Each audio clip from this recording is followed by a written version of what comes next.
ಎಲ್ರಿಗೂ ಜೈ ಭೀಮ್. ನಾವು ಏನು ನಮ್ಮ ಆದಿಯಮ್ಮ ಸಂಘದ ನಾವೆಲ್ಲ ಪದಾಧಿಕಾರಿಗಳು ಇವತ್ತು ಬಂದಿದ್ವಿ. ಇವತ್ತು ಇಲ್ಲಿ ಸಾರ್ವಜನಿಕ ಶಿಕ್ಷಣ ಇಲಾಖೆ ಆಯುಕ್ತರನ್ನ ಭೇಟಿ ಮಾಡಲಿಕ್ಕೆ ಬಂದಿದ್ವಿ.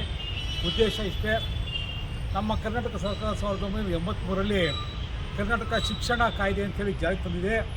ಅದರಲ್ಲಿ ನಮ್ಮ ಈ ರಾಜ್ಯದಲ್ಲಿರುವ ಕೆಲವು ವರ್ಗದ ಜನರ ಹಿತಾಸಕ್ತಿಗೆ ಅನುಕೂಲ ಆಗಲಿ ಅಂತೇಳಿ ಕೆಲವು ಕಾನೂನುಗಳನ್ನ ಜಾರಿಗೆ ತಂದಿದೆ. ಅದೇನು ಅಂತಂದರೆ 1983ರಲ್ಲಿ ಮಾಡಿರುವ ಆ್ಯಕ್ಟ್ನಲ್ಲಿ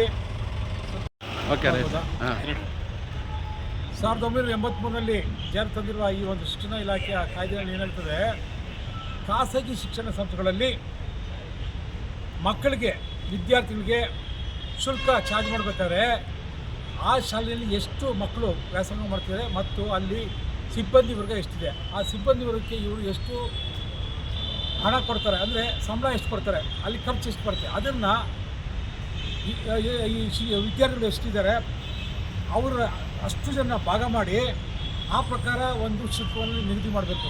ನಾವು ಇಷ್ಟ ಬಂದಿಗೆ 2,000 3,000 ಹಂಗೆಲ್ಲ ಶಿಕ್ಷಣ ಶುಲ್ಕ ಜಾರಿ ಮಾಡೋಂಗಿಲ್ಲ. ಮತ್ತು ಅವರು ಪ್ರತಿ ವರ್ಷ ಡೊನೇಷನ್ ತೊಗೊಳ್ಳೋಂಗಿಲ್ಲ. ಮತ್ತು ಪ್ರತಿ ಒಂದು ಶಾಲೆಯಲ್ಲಿ ಪ್ರತಿ ವಿದ್ಯಾರ್ಥಿಗೆ 6 ಚದರ ಅಡಿಯಷ್ಟು ಜಾಗ ಕೊಡಬೇಕು ಮಕ್ಕಳು ಕೂತ್ಕೊಳ್ಳೋದಕ್ಕೆ. ಮತ್ತು ಅವರಿಗೆ ಮೈದಾನ ಇರಬೇಕು, ಊಟ ಮಾಡೋದಕ್ಕೆ ಭೋಜನಾಲಯ ಇರಬೇಕು. ಈ ಥರದೆಲ್ಲ ಕೆಲವು ಕಾನೂನನ್ನು ನಿಗದಿ ಮಾಡಿದೆ. ಆದರೆ ಇವತ್ತು ಪ್ರೈವೇಟ್ ಸ್ಕೂಲ್ನವರು ಕೆಲವು ಬಾಡಿಗೆ ಬಿಲ್ಡಿಂಗ್ಗಳಲ್ಲಿ ಸ್ಕೂಲ್ ನಡೆಸ್ತಾ ಇದ್ದಾರೆ. ಆ ಮಕ್ಕಳಿಗೆ ಯಾವುದೇ ಮೈದಾನ ಇರೋದಿಲ್ಲ, ಊಟ ಮಾಡೋದಕ್ಕೆ ಸರಿಯಾದ ವ್ಯವಸ್ಥೆ ಇರೋದಿಲ್ಲ, ಟಾಯ್ಲೆಟ್ಸ್ ಇರೋದಿಲ್ಲ.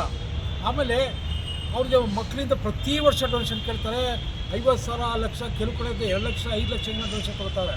ಆಮೇಲೆ ಮಕ್ಕಳಿಂದ ಪ್ರತಿ ಶಾಲೆಯಲ್ಲೂ ಕೂಡ 5,000 2,000 3,000 ಹಿಂಗೆ ಹೆಂಗೆ ಶುಲ್ಕ ತಗೋತಾರೆ.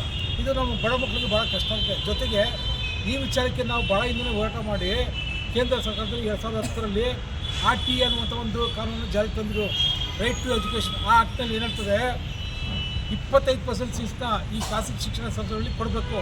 ಎಲ್ಲಿ ಅಂತಂದರೆ ಯಾರು ಎಲ್ಲಿ ಮಕ್ಕಳು ವ್ಯಾಸಂಗ ಮಾಡ್ತಾರೆ ಆ 3 ಕಿಲೋಮೀಟರ್ ವ್ಯಾಪ್ತಿ ಒಳಗಡೆ ಅಪ್ಲೈ ಮಾಡಿದೆ ಅಲ್ಲಿ ಅವ್ರಿಗೆ ಸೀಟ್ ಕೊಡಬೇಕಂತ ಕಾಯ್ದೆ ಮಾಡಿದರು. ಆದರೆ 2019 ತಿದ್ದುಪಡಿ ತಗೊಂಬಂದು ಎಲ್ಲಿ ಸರ್ಕಾರಿ ಶಾಲೆ ಇದೆ ಅಲ್ಲಿ RTE ಅಪ್ಲೈ ಆಗೋದಿಲ್ಲ ಅನ್ನುವಂಥ ಕಾನೂನು ಮಾಡಿಬಿಡ್ತಾರೆ. ಇದರಿಂದ ಲಕ್ಷಾಂತರ ಜನ ವಿದ್ಯಾರ್ಥಿಗಳೇ, ವಿಶೇಷವಾಗಿ ನಮ್ಮ ದಲಿತ ವಿಭಾಗದ ಮಕ್ಕಳಿಗೆ ತೊಂದರೆ ಆಗ್ತದೆ.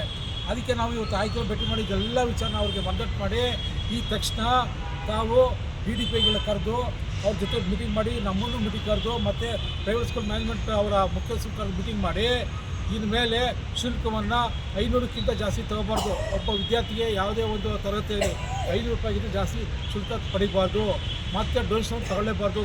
ಕಾಯ್ದೆಯಲ್ಲಿ ಏನಿದೆ ಅಂತಂದರೆ ವರ್ಷಕ್ಕೆ 1 ಸಾರಿ ಮಾತ್ರ 600 ರೂಪಾಯಿ ಡೆವಲಪ್ಮೆಂಟ್ ಫೀಸ್ ತೊಗೋಬೇಕು ಅಂತ ಇದೆ.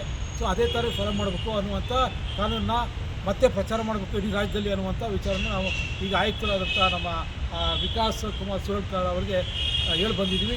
ಸೊ ಅದರಂತೆ ಅವ್ರು ಒಪ್ಕೊಂಡಿದ್ರೆ ಮುಂದಿನ ವಾರ ಅವರು ಈ ಒಂದು ಏನು DDPಗಳ ಒಂದು ಸಭೆ ಕರಿತೀವಿ ಅಂತ ಹೇಳಿದರೆ, ಅದನ್ನು ನಮ್ಮನ್ನೆಲ್ಲ ಸೇರಿ ಒಂದು ಸಭೆ ಮಾಡ್ತೀವಿ ಅಂತ ಹೇಳಿದರೆ, ಸೊ ಅದರಿಂದ ಅವರಿಗೆ ಈ ವಿಚಾರದಲ್ಲಿ ತುರ್ತಾಗಿ ಈ ಒಂದು ಕಾನೂನು ಜಾರಿ ಮಾಡಿ ಅಂತ ಬಂದಿದ್ವಿ. ಮತ್ತು ಮುಂದಿನ ವಾರ ನಾವು ಈ ಸಂಬಂಧಪಟ್ಟಂತೆ ಮಧು ಬಂಗಾರಪ್ಪ ಏನು ನಮ್ಮ ಎಜುಕೇಷನ್ ಮಿನಿಸ್ಟರ್ ಇದ್ದಾರೆ ಅವ್ರನ್ನ ಭೇಟಿ ಮಾಡಿ ಅವ್ರನ್ನೂ ಕೂಡ ಈ ಒಂದು ವಿಚಾರವನ್ನು ನಾವು ಮನದಟ್ಟು ಮಾಡ್ತೀವಿ. ಒಂದು ಕಡೆ ಓಕೆ, ಥ್ಯಾಂಕ್ ಯು.